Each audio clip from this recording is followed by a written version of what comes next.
Men walking away is the only way that they can have an abortion. Jesus. Y'all, I came across this video this morning, and first of all, I was flabbergasted. That was number one. Number two, I was like, I can't respond to this. I'm going to have to go and pass it.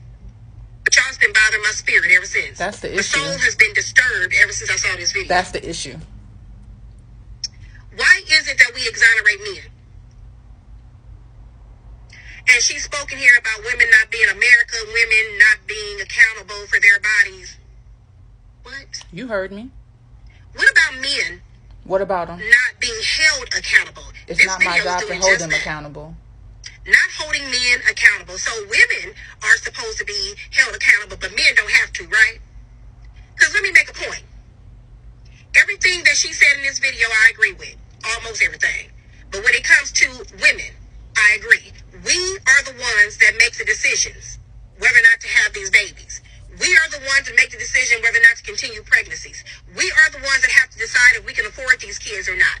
We are the ones that have to decide if we're going to be single parents, single mothers, if this is something that we can do. We have that to do. I'm not going to even negate that, because that's the truth. But here's the plot twist for you, sweetie pie. Here's the plot twist.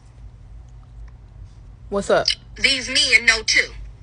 So, if the men know, why are you blaming him for what you chose to do? You chose to deal with the man even though you know he's manipulative and they will lie to you. You choose to lay down with men even though you know he could be lying. You chose to open yourself up even though you wasn't ready for a child because you wanted to have intercourse, and then you want to blame the man for being a man.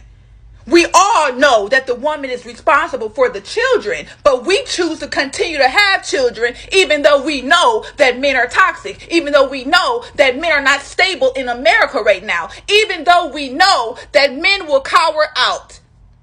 God is not going to question you about the man. Your Jesus that you kept calling on is not going to ask you about the man. He's going to ask you about you. Women are so caught up in what the man. Baby, the man is none of my responsibility. My body is. When I die, God is going to question me about me. God is going to ask me about me. God is not going to ask me, did I check that man? Did I force him to be a father? Did I force him to play a part? God's not going to question. See, that's the issue. You live according to Jesus. I live according to God, where you hold yourself responsible for what you choose to do in your life, and you don't blame a man. Maybe connect with God and not Jesus then.